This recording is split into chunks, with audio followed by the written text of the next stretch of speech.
अंबरनाथमध्ये बुधवारी काही बांगलादेशी घुसखोरांना पोलिसांनी पकडलं होतं। या कारवाईचा तपशील आता समोर आला आहे। अंबरनाथ शहरातील शिवगंगा नगर आणि कल्याण परिसरात एकूण 7 बांगलादेशी घुसखोर भाड्यानं वास्तव्याला होते। यामध्ये 6 महिला आणि एका पुरुषाचा समावेश आहे। याबाबतची माहिती मिळताच कल्याण परिमंडळ 3 मधील MFC पोलीस स्टेशननं या घुसखोरांना बेड्या ठोकल्या। शिपा बलून पठाण, शर्मीन मोनेरुल इस्लाम, रीमा सागर अहमद, सुमैया अबुल कासिम, पौर्णिमा मोहम्मद सुलेमान अख्तर, जोया जास्मिन मतदार या 6 महिला आणि रॉकी रहीम बादशाह हा एक पुरुष अशी एकूण 7 बांगलादेशी घुसखोरांची नावं असल्याची माहिती पोलिसांनी दिली आहे। आता या बांगलादेशी घुसखोरांची पुन्हा एकदा विमानानं बांगलादेशात रवानगी केली जाणार आहे।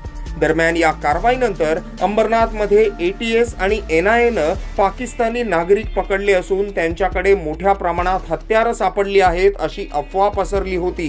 मात्र ही निव्वळ अफवा असून यात काहीही तथ्य नसल्याचं स्पष्टीकरण पोलिसांनी दिलं असून नागरिकांनी अफवा पसरवू नयेत आणि अफवांवर विश्वासही ठेवू नये असं आवाहन परिमंडळ 4 चे DCP सचिन गोरे यांनी केलं आहे। अंबरनाथ येथील शिवगंगा नगर येथे 3 बांगलादेशी महिलांना महात्मा फुले पोलीस स्टेशनचे जे अधिकारी कर्मचारी आहेत त्यांनी संशयामध्ये ताब्यात घेतलं होतं। त्यांची आणखी सखोल चौकशी केली असता ते बांगलादेशी असल्याचं आढळलेलं आहे। शिवाय त्यांचे इतर नातेवाईक MFC पोलीस स्टेशन हद्दीमध्ये रेल्वे स्टेशनला तिथे मिळाल्याने एकूण 6 बांगलादेशी महिलांना कल्याण येथे MFC पोलीस स्टेशन अंतर्गत त्यांना ताब्यात घेण्यात आलेलं आहे। या अगोदर ज्या काही अफवा पसरल्या होत्या त्यामध्ये कोणतंही तथ्य नाही।